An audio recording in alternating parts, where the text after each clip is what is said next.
Broncos country, what is going on, baby? Your Broncos are 10-2, man. We have not lost since September 21st. Do you remember? Do you remember the 21st night in September? Well, if you do, that was the last time the Broncos had lost because since then, and it is now December 1st, the Broncos have won 9 straight games. And I tell you what, man, this team cannot do it in a way in which your blood pressure is normal and you could just have a relaxing game. And yesterday probably takes the cake in terms of the most stressful game. Unbelievable. Just such an up and down game. Hope you guys saw me and Jeremy's breakdown of it. Got a lot of concerns still, obviously, coming out of the game. Are we a flawed team? Yes. Nobody's perfect ever. And if you are perfect, you don't want it to be right now. You want that to be during your playoff run.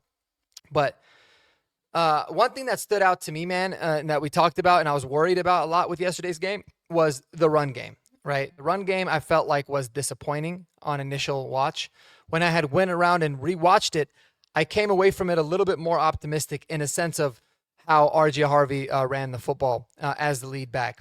So there's a couple things. We do have a film review. I'm going to actually play a video that I had pre-recorded previously, just talking about the game itself and RJ Harvey specifically, kind of highlighting his good runs and his bad runs. So that's the big thing. But, one thing that I liked to see from this game was the Broncos continue to prove that they can win any style of football game. Any style. Doesn't even matter. And that's going to be really important come the playoff time, right? Games where we're down, games where we're up. Sometimes we get the calls and we don't get the calls against different styles of defenses and all that. And, they're figuring out a way, which is wonderful. Another nice thing that was good about yesterday's game is that you felt like the offense kind of carried the weight a little bit instead of the defense, which I think we owed them.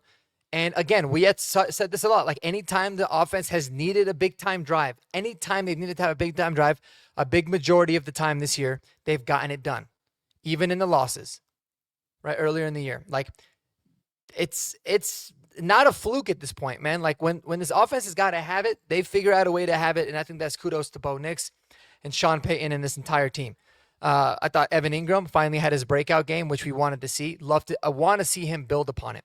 But here's kind of what I came away with the run game before I roll the film, is when I look at the way in which the Broncos kind of didn't really commit to running the ball. Sean Payton gave a lot of context to that at the end in the presser. He had said, they played a lot more base than we had thought. We tried to get them in their nickel because we felt like when they're in their nickel, we can run the ball really well. And they weren't switching out. They just kept in base, and they liked the look a lot more throwing the ball against their base, which honestly, you throw for over 300 yards. That worked out.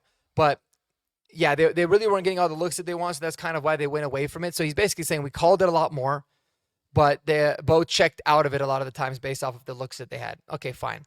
Another thing is that so that I guess that kind of brought a little bit of context, in my opinion, to me, because that kind of helped being like, all right, they understand they got to commit it. Another thing is that they looked good in the short yardage in the goal line. You really love to see that. That was a big positive. The two rushing touchdowns, I thought they were blocked really well. But here's the reason I came away from it optimistic. In full honesty, I was very impressed with the way RJ Harvey, Jaleel McLaughlin, Tyler Bidet, all three of them pass protected. But specifically RJ Harvey. He was so good in pass protection yesterday, did a really, really good job, and he looks to be so much more comfortable. And that's huge because that's going to allow for him to stay on the field more, get more opportunities, and continue to develop, right? You're looking at a player that was a very good running, rusher in college, wasn't really known to be a dynamic catcher of the football out of the backfield, but he's really adapted well in that department in terms of catching the football. So if he was able to make that much of a change in a short period of time, I think he's only going to get better as the season progresses. But we definitely have to monitor it on a week-to-week basis and address it should the opportunity present itself. Really, at any time, we should have some sort of a break glass in case of emergency. But I'm going to roll the film, and I hope you guys enjoy this. All right, let's talk about a little bit of RJ Harvey and his running today. This is the first run of the game. Actually, really big fan of this. Really big fan of the concept of how we run, bringing bringing the tight end over in the motion. But look how decisive RJ Harvey is after he makes his decision that there's going to be a hole. So you're going to see Bo's going to snap the ball. You're going to see him here. He kind of hesitates a little bit, cuts, puts his foot in the ground, boom, right between the tackles. And he finishes with a lot of force. Real quick, man, I love the way he finishes that run. I love how he got skinny, that little hesitation. That was good to see. That was the first run of the game, first play of the game, and honestly, by far and away, the best highlight from a running standpoint of the game. So here we got first down and 10 early in the game. This one I liked, but I kind of graded it as like a no grade, but I thought overall it was pretty decent from RJ. So let's go ahead and run it, and we'll kind of break it down here separately. All right, so looking back on it, when you go back, the one thing that you'll notice, and one thing that I always look for with running backs, whether I'm scouting them in college or doing film reviews like this, is just take whatever is being blocked. If 5 yards is available, maximize the run. If 3 yards is available, maximize the run. Don't take a lot of negatives.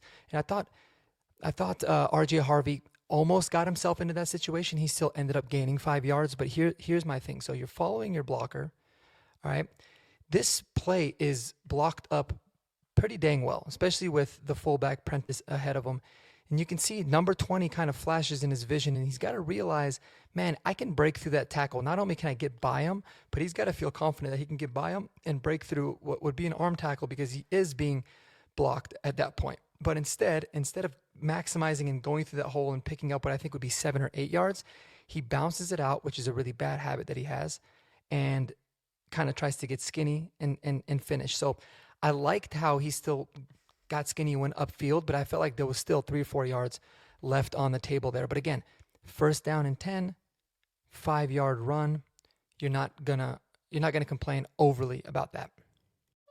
Here's one of these negatives, right? This is what I talk about. So this is first down and 10 again. Very important that you get 4 or 5 yards. Keep yourself ahead of the chains. This run only goes for 3. And this is what I'm talking about RJ having this habit that he's got to kick. He's doing better at it, but he's got to kick the ability and that want. He really, really wants to kick it outside. And you can see how it gets him in trouble here. So I'm going to roll it.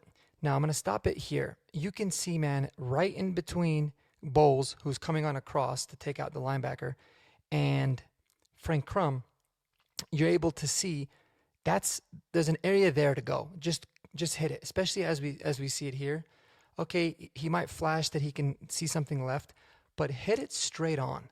Don't always plan on bouncing, because what happens when you bounce, especially when you're blockers, as you can see here, like watch, Frank Crum's got really good inside leverage on him, but not so much outside. So here he's in a bad position. If RJ keeps going straight and just hits the hole, he's going for a minimum of 5 yards. Instead, he bounces it out and is able to get wrapped up. So as you can see, it's all about maximizing the run.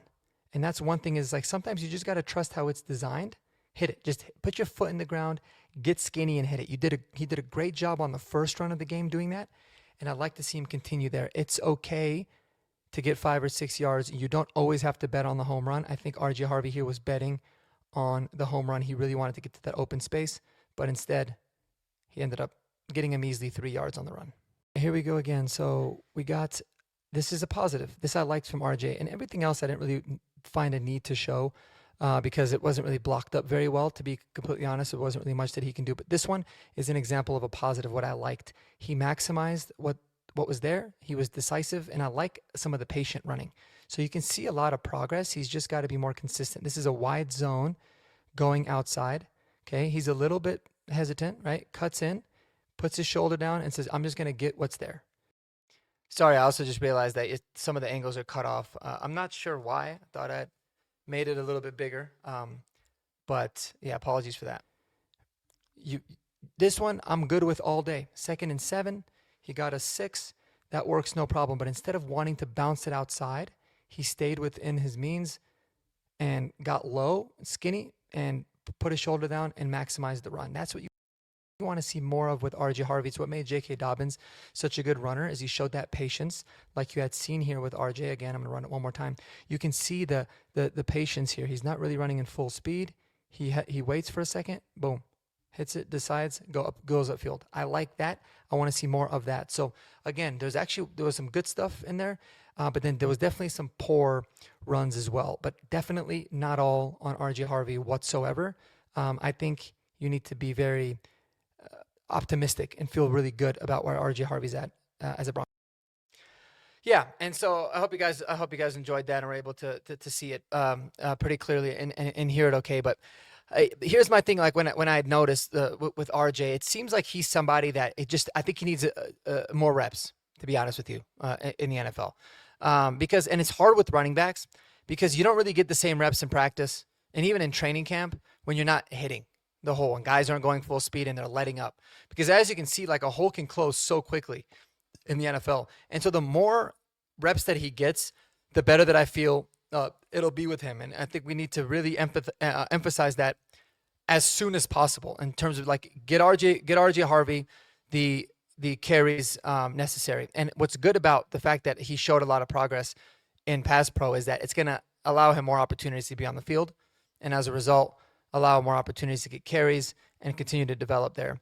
But yeah, I just, like I said, he's got that one habit, man, a habit that it dates all the way back to college where he could just bounce it out and out athlete everybody. He cannot do that. And we can't forget, guys, he was an inexperienced running back even at the college level. I think he's only been a full-time running back for like 2 years. So he's still very raw in that department, but I think he's learned a lot from J.K. Dobbins. You can see some of that growth, but he needs to just be very much satisfied with those 3 and those 4-yard runs. And if they stick with it, and if he continues to put his shoulder down and finish runs the way that he does, I think that eventually he's going to pop as he wears defenses down. I mean, we've seen it. He's had some long runs this year.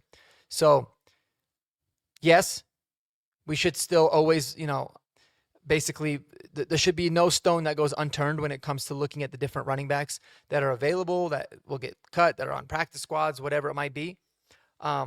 But I do want to see more of a commitment, and I want to see these guys get more carries, specifically RJ. And I thought Jaleel brought some pretty decent juice as well. But with him, it's like you just kind of know what you're getting with Jaleel, even though he had a really good pass blocking rep as well. So love to know what you guys think, man. Are you concerned about the Broncos run game? Is there other things that concern you more? Let me know in the comments below. But until the next video, y'all be sure to take it easy, man. Enjoy this Victory Monday. Peace.